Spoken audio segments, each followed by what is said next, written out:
எனக்கு கிருஷ்ணன்ற ஒரு பெயர் நம்ம ஜென்ரலாக கேட்குறப்ப சில டவுட்ஸ் இருக்கும். அதாவது எனக்கு விடை தெரியாத சில கேள்விகள் வந்து கிருஷ்ணன் பற்றி இருக்கும்.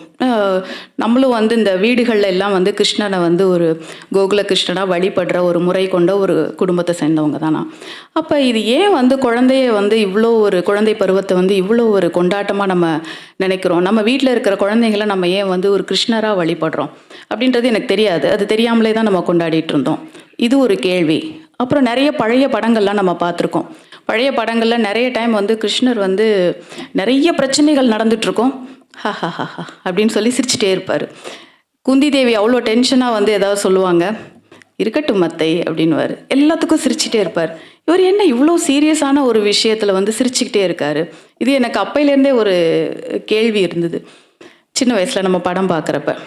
அதுக்கப்புறம் வந்து இப்போ ரீசெண்டாக நான் ஒரு 5 வருஷத்துக்கு முன்னால் வந்த ஒரு மூவி, ஹிந்தி மூவி, பாஜிராவ் மஸ்தானின்ற ஒரு மூவி. அந்த மூவியில் வந்து ஹீரோவும் ஹீரோயினும் ஒரு சம்பாஷணை, அவங்களுக்குள்ள ஒரு உரையாடல். ஹீரோ வந்து அந்த பெண்ணை விட்டு மஸ்தானின்ற ஒரு பெண்ணோட இருக்கார். அப்போ அந்த முதல் மனைவி வந்து 2 பேரும் உட்காந்து பேசிகிட்டு இருக்காங்க. ஒரு தர்ம சங்கடமான சூழ்நிலை அந்த இடத்துல. அந்த மனைவி கேட்குறாங்க, நான் வந்து இன்றைக்கி ஒரு சத்சங் போனேன், சனிவார் வாடாவில் சத்சங் போனேன். அப்போ வந்து குருஜி வந்து நல்ல நல்ல விஷயங்கள் எல்லாம் சொல்லிகிட்டு இருந்தாங்க. அப்போ சொல்லிக்கிட்டு இருக்கிறப்ப கிருஷ்ணரையும் ராதையையும் பற்றி ஒரு கேள்வி வந்துச்சு. அப்போ ஒருத்தவங்க கேட்டாங்க, ஏன் வந்து ருக்மணி பாமான்னு இத்தனை பெண்டாட்டிகள் இருந்தாலும் கூட காதலியை மட்டும் ஏன் இந்த உலகம் வந்து எப்போவுமே கிருஷ்ணரோட சேர்ந்து பேசுது, ராதே கிருஷ்ணான்னு ஏன் பேசுது அப்படின்னு கேட்குறப்ப கணவர் சொல்வார், இல்லை மஸ்தானியை போலவே அந்த சூழ்நிலைக்கும் அது பொருந்தி வருது. ஏன்னா அவரும் 2ஆம் மனைவி வச்சிருக்கிறாரு. ஸோ அவரும் சொல்கிறாரு, இல்லை மஸ்தானியை போலவே நீ எனக்கு வந்து சரிசமமானவள் தான் அப்படின்னு சொல்கிறாரு. அந்த பொண்ணு திருப்பி கேட்குறா, இல்லை உங்களை மஸ்தானின்ற பேரோட உங்கள் பேரை பாஜிராவ் மஸ்தானின்னு சொல்கிற மாதிரி கிருஷ்ணனோட பேரை வந்து ராதையோட தான் சேர்த்து சொல்கிறாங்களே தவிர, எவ்வளவுதான் ரொம்ப அன்பு கொடுத்தவங்களா இருந்தாலும், எவ்வளவுதான் வந்து பிரியமாக இருந்தாலும் பாமாவையோ ருக்மணியவோ ராதா கிருஷ்ணனோட சேர்ந்து பேசுறது கிடையாது. அப்போ அந்த ராதைக்கு ஒரு பெரிய மரியாதை இருக்குது. அது ஏன் அப்படின்னு சொல்லி கேட்பான். அவரால் அதுக்கு பதில் சொல்ல முடியாது, கண்களில் தண்ணீர் வழியும். அந்த பொண்ணே அதுக்கு ஒரு பதில் சொல்லுவாள், கரெக்டு, அவளை போல் என்னால் ராசலீலை செய்ய முடியாதல்லவா அப்படின்னு சொல்லி ஒரு வார்த்தையை சொல்லுவாள். ஸோ இந்த ராசலீலை அப்படின்ற வார்த்தையை வந்து நம்ம எப்படி அர்த்தம் பண்ணிக்கிட்டு இருக்கோன்றது தெரியாது. பட் இந்த கேள்விகளுக்கு ஒரு 3 கேள்வி நான் சொன்னேன்ல, இந்த 3 கேள்விகளுக்கு ஒரு விடை வந்து இந்த புத்தகத்தில் இருக்குது. இது தவிர நீலம்ன்ற ஒரு புத்தகத்தை நான் வாசிச்சிருக்கேன். கிட்டத்தட்ட கிருஷ்ணருடைய வாழ்க்கையில் ராதையுடைய பங்களிப்பு என்ன, ராதையும் கிருஷ்ணரை மட்டும் முக்கியப்படுத்தின ஒரு நூல். அந்த நூல்லையும் சில விடை தெரியாத கேள்விகளுக்கு எனக்கு வந்து இந்த புக்கில் வந்து இந்த புத்தகத்தில் ஒரு விடை கிடைச்சிது. ஸோ இதை தான் நான் வந்து உங்ககிட்ட பகிர்ந்துக்கணும்னு நினைக்கிறேன். கிருஷ்ணர் வந்து நம்மளுடைய வாழ்க்கையில் எல்லா இடத்துலையும் இருக்காரு அப்படின்றது நம்ம அவரை பார்க்குற விதத்தில் தான் இருக்குது. கிருஷ்ணரை வந்து நம்ம புரிஞ்சுக்கிறத விட நம்மளை புரிஞ்சுக்க வைக்கிறதுக்கு, இல்லை சூழ்நிலைகளுக்கு ஏற்ற மாதிரி நம்ம எப்படி நடந்துக்கணுன்றதுக்கு அவருடைய வாழ்க்கையை வந்து நம்ம ஒரு உதாரணமாக எடுத்துக்கலாம். ஹிந்தியில் வந்து ஒரு தோஹா இருக்குது, கபீர்தாஸ்ன்ற ஒரு பெரிய நம்ம திருவள்ளுவர் போல் ஒரு பெரிய மனிதர், அவர் எழுதின ஒரு தோஹா. துக்மே சுமிரைன் சப் கரை சுக்மே கரை ந கோய், ஜோ சுக்மே சுமிரைன் கரை துக் காஹே கோஹோய். அதாவது நல்ல சந்தோஷமாக இருக்கிறப்ப நம்ம எல்லா கடவுளர்களையும் நினைக்கிறது கிடையாது. எப்போ ரொம்ப வருத்தமாக இருக்குமோ, எப்போ நமக்கு கஷ்டம் வருதோ அப்போ தான் அந்த கடவுளர்களையே நினைக்கிறோம். ஸோ இதை தான் அவர் சொல்கிறாரு, எப்போ வந்து நீங்கள் சந்தோஷத்துலேயும் உன்னுடைய கடவுளை நினைக்கிறியோ அப்போ தான் உன்னுடைய துக்கம் என்றைக்குமே இல்லாமல் போகும். அதாவது அந்த துக்க காலத்துலேயும் நீங்கள் கடவுளை நினைக்கிறப்போ உங்களுக்கு துக்கம்ன்றதே ஒன்று இல்லாமல் போயிடும் அப்படின்றது இந்த கபீர்தாஸோடைய தோஹா. பல நூற்றாண்டுகளுக்கு முன்னால் எழுதப்பட்ட பல நூற்றாண்டுகளுக்கு முன்னால் எழுதப்பட்ட இந்த தோஹா. ஸோ இப்போ இந்த முதல்ல அந்த ராதே கிருஷ்ணான்ற கொஷினுக்கு நான் வரேன். ராதே கிருஷ்ணர் வந்து ஒரு கட்டத்தில் ராதையை விட்டு விலகி போயிடுறாரு. அது ஏன்றது தெரியல நமக்கு. இனிஷியலாக அந்த சமயத்துலலாம் அது புரியல. இந்த புத்தகத்தில் அதுக்கு விட என்ன சொல்லியிருக்காருன்னா, அவர் வந்து தன்னுடைய ஒரு முக்கியமான நோக்கத்துக்காக, தர்மத்தை நிலைநாட்டுவதற்காக அவர் வேற ஒரு ரோல் எடுக்கிறாரு, வேற ஒரு முயற்சியை எடுக்கிறாரு. அவருடைய வாழ்க்கை வந்து ஒரு கணத்தில் முற்றிலுமாக மாறி போயிடுது. கம்சனை வதை பண்ணணும், தர்மத்தை நிலைநாட்டணும், இதுக்காகவே தன்னுடைய வாழ்க்கையை வந்து திசை திசை திருப்புறாரு. அப்போ திசை திருப்புறப்ப அந்த பெண்ணோட நிலைமை என்ன? ராதா. நம்ம எல்லாம் நினைப்போம் அந்த பொண்ணு வந்து கண்ணனை நினச்சி அழுது வாடி புலம்பிக்கிட்டு இருக்கான்னு. இல்லை, அவள் எங்கே பார்த்தாலும் கண்ணனை தான் பார்க்குறா. பாறையில் பார்க்குறா, மலையில் பார்க்குறா, நதியில் பார்க்குறா, எல்லா இடத்துலையும் அந்த பெண்ணுக்கு வந்து கண்ணனுடைய ஞாபகமாகவே இருக்குது. அப்போ இந்த கிருஷ்ணர் என்ன நினைக்கிறார் அந்த பெண்ணை பற்றி? எல்லாம் கேட்குறாங்க. கோபிகைகள்லாம் அந்த கரையில் இருக்காங்க, நீ இந்த கரையில் இருக்க. ஒரு நிமிஷம் நினச்சி போனால் அந்த போய் அவங்கள எல்லாம் பார்த்துட்டு வந்துடலாம். பார்த்தா அவங்க வந்து ஒன்றையே நினச்சிட்டு இருக்காங்களே, அவங்களுக்கு எல்லாரும் ஒரு சந்தோஷமாக இருக்கும் தானே அப்படின்னு கேட்குறப்போ, இல்லை, இந்த நிலையில் இருந்து நான் போய் அந்த அந்த கோபிகைகளையோ இல்லை ராதையோ யாரையுமே என்னால் பார்க்க முடியாது. ஏன்னா என்னுடைய நிலைமை வேறு, நான் வேறு ஒரு தர்மத்துக்காக வந்துட்டேன். இப்போ என்ன வந்து ஒரு சந்தோஷமான மனநிலையில் ராசலீலை பண்ணுற ஒரு ராசலீலைனா என்ன? ஒரு சந்தோஷமான மனநிலை, வாழ்க்கையின் ரசம்.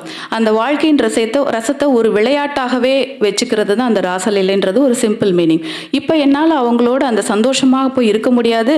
அப்படி இருந்தாலும் கூட அந்த சந்தோஷமான மனநிலை அவங்களுக்கு இருக்காது.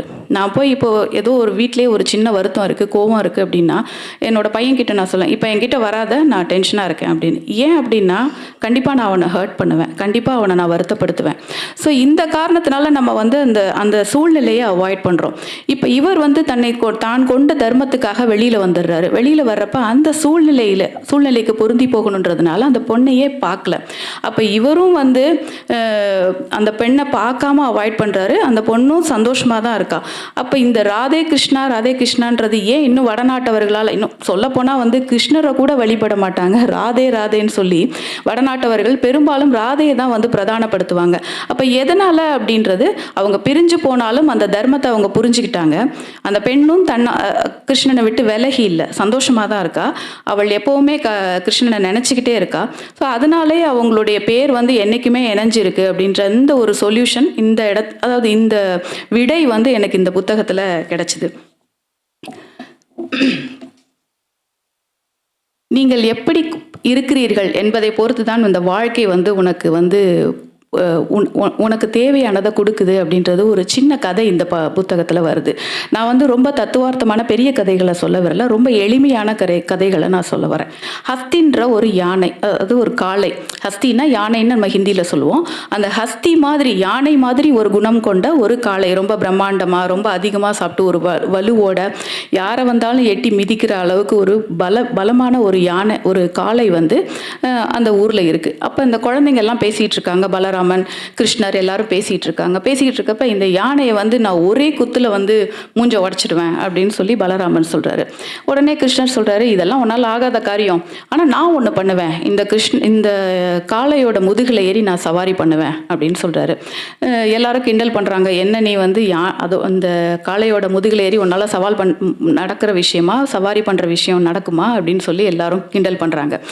பட் ஒரு கொஞ்ச நாள் கழித்து, ஒரு வாரம் 2 வாரம் கழித்து இவர் வர்றதே கிடையாது. விளையாடுறதுக்கு குழந்தைங்கள்லாம் இருக்கிறப்போ அந்த இடத்துக்கு வரதே கிடையாது. ஸோ இப்போ வராமல் இருக்கிறப்போ எல்லாம் கொஞ்ச நாள் கழிச்சு கிண்டல் பண்ணுறாங்க, என்ன நீ வந்து அந்த காளை மேலே ஏறி சவாரி பண்ணுவேன்னு சொல்கிறியே, ஒன்றும் பண்ணலையா, அதனால தான் நீ பயந்துட்டு தான் வரலையா எங்களெல்லாம் ஃபேஸ் பண்ணுறதுக்கு அப்படின்னு சொல்லி சொல்கிறாரு.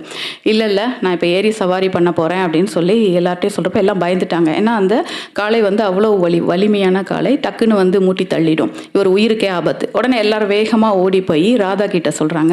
ராதை சொல்கிறா, வேணாம் நீ போக வேணான்னு எவ்வளோ அறிவுறுத்தினாலும் அவர் அதை கேட்குறதா கிடையாது. கேட்காம இருந்த உடனே, இல்லை நானும் அப்போ உன் கூட வரேன். இந்த இடத்துல தான் எனக்கு அந்த இன்னொரு விடையும் கிடைச்சது. ராதா வந்து நீ போகாதன்னு சொல்லி கடைசி வரைக்கும் தடுத்து நிறுத்தி பார்த்தா முடியல. ஒரு கட்டத்தில் எல்லாரும் என்ன பண்ணுவாங்க, சரி இன்னும் விட்டுருவாங்க, பிடிச்சு நிறுத்துவாங்க. ஆனால் இவன் என்ன பண்ணா, நானும் உன் கூட வரேன், இறந்து போகிறதா இருந்தாலும் பரவாயில்ல, நான் உன் கூடயே இருக்கேன் அப்படின்ற மாதிரி ஒரு மனநிலை கொண்ட பெண். ஸோ அவளும் அவள் கூடவே வந்து திருப்பி போய் அந்த காளை கிட்ட போய் நிற்கிறாங்க. நின்ன உடனே இவர் ரொம்ப நேரமாக புல்லாங்குழல் வாசிக்கிறாரு. கொஞ்ச நேரத்தில் அந்த காளை வந்து சாந்தமாகுது. இந்த பெண் வந்து என் பின்னாலேயே நில்லு, காளை வந்து எத்தனை கால்கள் இருக்குது, எத்தனை பேர் இருக்காங்கன்றதை அனுமானிக்கும், அதனால் நீ என் பின்னாலே நில்லுன்னு சொல்லி அந்த பெண்ணையும் பின்னாலே நிறுத்திக்கிறாரு. ஒரு கட்டத்தில் அது சாந்தமானதுக்கப்புறம் ஒரு வேகமாக அந்த காளை மேலே ஏறி சவாரி செய்கிறார். அந்த பெண்ணையும் ஏற்றி அந்த காடு மேடு வீடு எல்லா இடத்துலையும் திரிஞ்சு எல்லாருக்கும் தெரியுது, ஓகே இவங்க வந்து இந்த காளையில் வந்து ஏறி சவாரி பண்ணிட்டாங்க அப்படின்னு சொல்லி தெரியுது.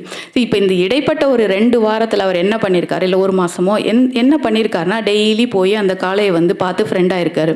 டெய்லி புல்லாங்குழல் வாசிச்சிருக்காரு. அந்த இசையில் வந்து அந்த காளை வந்து சாந்தமாயிடுச்சு. அதுக்கப்புறம் வைக்கோலில் வெல்லம்லாம் கொடுத்து, அதுக்கு வந்து ஸ்வீட்லாம் கொடுத்து, கிருஷ்ணா ஸ்வீட்ஸ்லாம் கொடுத்து அதை வந்து சந்தோஷமாக்கிட்டாரு. சந்தோஷமான உடனே அது அந்த காளை வந்து குஷி ஆயிடுச்சு, ஒரு ஃப்ரெண்ட் ஆயிடுச்சு. ஸோ அப்போ அந்த ஃப்ரெண்ட் ஆனதுக்கப்புறம் அவர் வந்து அந்த காளையில் சவாரி பண்ணுறாரு. அப்போ உனக்கு என்ன முடிச்சு காட்டணும், நீ என்ன சவால் விடுறன்றது முக்கியம் இல்லை, மூஞ்சியில் குத்திடுவேன் அப்படின்னு சொல்லிட்டு சொல்கிறது சவால். நம்ம நிறைய பேர் இந்த மாதிரி ஒரு வெற்று வார்த்தைகளை சொல்லிக்கிட்டு தான் இருக்கோம். நான் அப்படி ஆயிடுவேன், நான் இப்படி ஆயிடுவேன், நான் அதை ஒன்றை பண்ணிடுவேன், இது மாதிரிலாம் வந்து நிறைய நம்ம சவால்களை வந்து சொல்லிக்கிட்டே இருக்கோம், கொடுக்குறோம். ஆனால் அதற்கான முயற்சிகளை எதுவும் பண்ணுறதில்ல. பட் கிருஷ்ணர் வந்து சொல்லிட்டு அதுக்கான முயற்சிகளை எடுக்கிறாரு. அவர் எதை சாதித்து காட்ட வேண்டும் என்று நினைத்தாரோ அதை கரெக்டாக வந்து சாதிச்சிருக்காரு. ஸோ அப்போ வந்து வாழ்க்கை நீங்கள் எப்படி வேணும், என்ன வேணும் உங்களுக்கு வாழ்க்கை அப்படின்றத வந்து தெளிவாக சொல்லுது. இன்னும் ஒரு நிகழ்ச்சியை நான் சொல்லணும்னு நினைக்கிறேன். அதாவது கிருஷ்ணர் வந்து இந்த ராதையை விட்டுவிட்டு, அந்த கோபிகைகளை விட்டுவிட்டு, அந்த வாழ்க்கையை விட்டுவிட்டு தான் கொண்ட தர்மத்துக்காக இன்னொரு இடத்துக்கு போய் நிற்காரு. ஒரு பெரிய அரசனாக மாற வேண்டிய தகுதி உள்ளவர், நிறைய அரசர்களை உருவாக்குறாரு, ஒரு பெரிய ஞானியாக இருக்கிறாரு, எல்லாமே பண்ணுறாரு. இதே போல் இன்னொரு மனிதருக்கும் ஒரு வாழ்க்கை நடந்திருக்கு. அது கௌதம புத்தர்.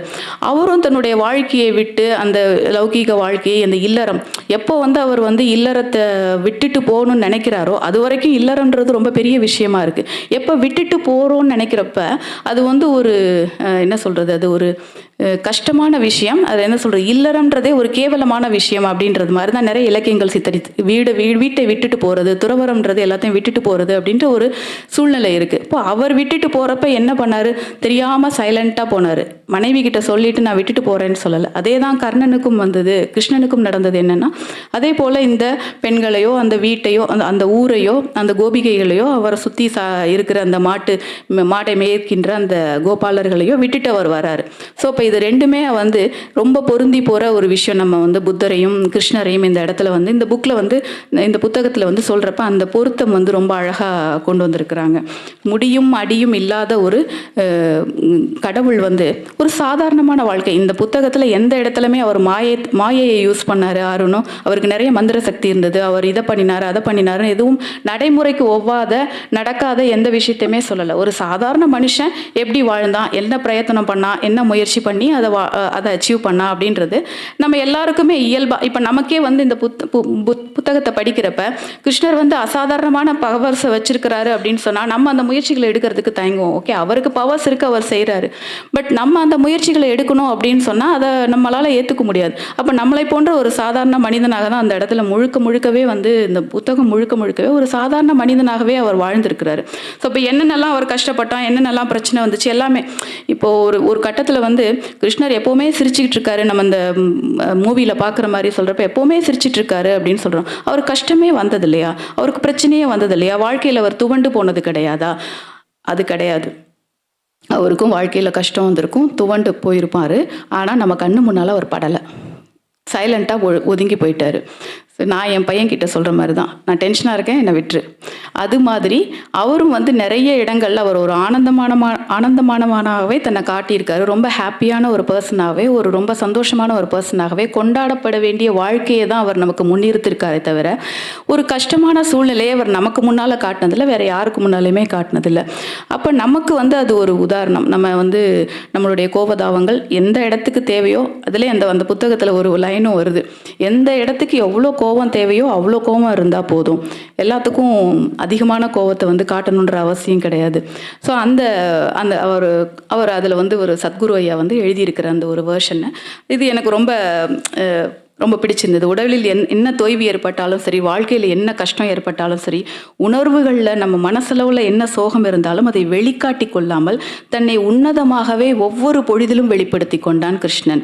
நீங்கள் வாழ்க்கையை உண்மையாகவே நேசித்தால் உங்களை எப்போதும் உன்னதமாகவே வெளிப்படுத்தி கொள்ளுங்கள். இப்போ பர்வீன் மேடம் ஐயாலாம் பார்க்குறப்ப எனக்கு வந்து ரொம்ப பெரிய ஆளுங்க, அவங்கள பார்க்குறப்பையும் ஒரு சந்தோஷமாக இருக்கும், நல்லா பேசுவாங்க அப்படின்னு. ஸோ அப்போது அதே மாதிரி நம்ம எப்போ மாறுறது?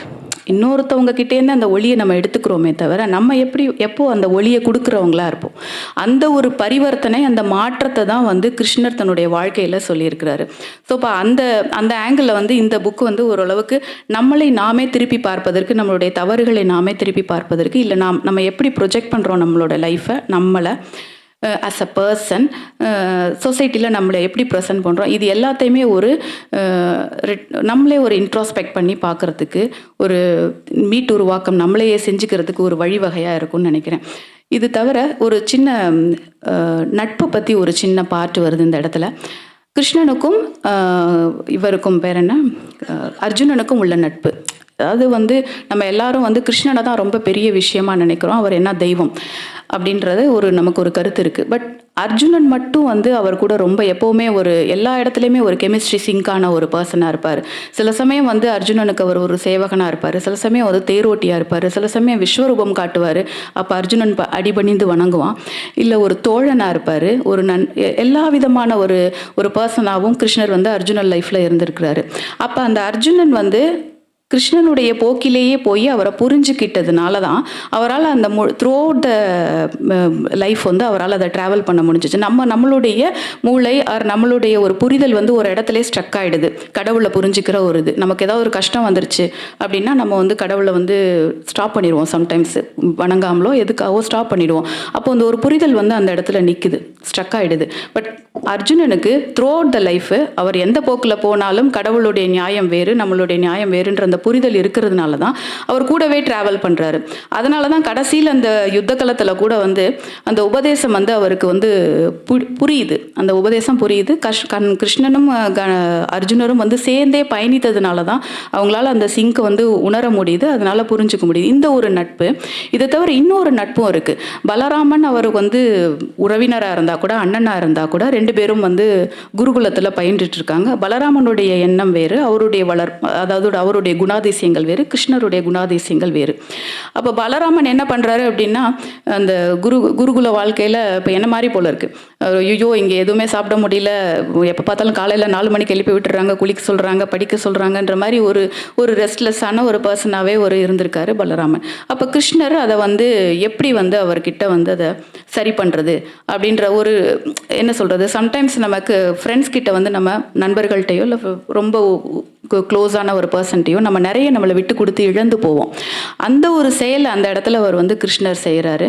என்னென்னா, அவர் ஒரு ரெஸ்ட்லெஸ் பர்சனாக இருக்கார், அவருக்கு வந்து நிறைய விஷயங்கள் படிக்கிறது புரியல, அவர் படித்தலில் ஒரு குறைபாடோடு இருக்கார். இவர் என்ன பண்ணுறாருன்னா வந்து, எனக்கு நேற்று நடத்தின பாடத்தில் வந்து இந்த விஷயம் புரியல, நீ ஒரு தடவை ரிவைஸ் பண்ணி சொல்லி கொடுக்குறியா, நீ ஒரு தடவை சொல்லி கொடுக்குறியா அப்படின்னு பலராமன்ட்ட கேட்குறாரு. அப்போ அவர் வந்து தனக்கு தெரிஞ்சதை சொல்கிறாரு. அப்போ இன்னொரு இதில் கொஞ்சம் இதெல்லாம் எக்ஸ்ட்ரா சொல்லி கொடுத்தாங்கன்னு கிருஷ்ணர் வந்து ஆட் பண்ணுறாரு. அப்போ இந்த மாதிரி ஒரு சம்பாஷணை நடக்கிறப்ப அவருக்கு அந்த படிப்பில் இருக்கிற நாட்டம் குறையிறப்ப அந்த படிப்பை வந்து எடுத்து சொல்லி கொடுத்து, இந்த படிப்பு வந்து ஒரு ஞாபகப்படுத்தி அவர் ஒரு லைவாக வச்சிருக்கிறாரு. அப்போ தண்ணியே இழந்து அந்த பலராமன்ட்ட, எனக்கு ஒன்றுமே தெரியாது, நேற்று நடத்துன்னு எனக்கு புரியவே இல்லை, இதுக்கு முன்னால் குரு சொன்னார்ல அது எனக்கு ஞாபகமே இல்லை அப்படின்னு சொல்லி அவரை அந்த வழிப்படுத்துறாரு. ஸோ இந்த மாதிரி ஒரு நட்பும் அந்த இடத்துல வந்து இருக்குது. நம்ம ஜென்ரலாக வந்து கிருஷ்ணரோடைய நட்பு வந்து அர்ஜுனரோட நட்பை தான் நிறைய நம்ம வந்து சொல்லுவோம். பட் பலராமன் கூட இருந்த நட்பு அந்த குருகுலத்தில் இருக்கிறப்ப அந்த அந்த இது வந்து ஒரு ஃப்ளோயியாக ஒரு நல்ல ஒரு ஆற்றொழுக்கு மாதிரி ரொம்ப இயல்பாக இருந்தது. ஸோ இந்த விஷயங்கள்லாம் இந்த புக்கில் வந்து ஒரு ஹைலைட்டடாக நான் ஃபீல் பண்ணேன்.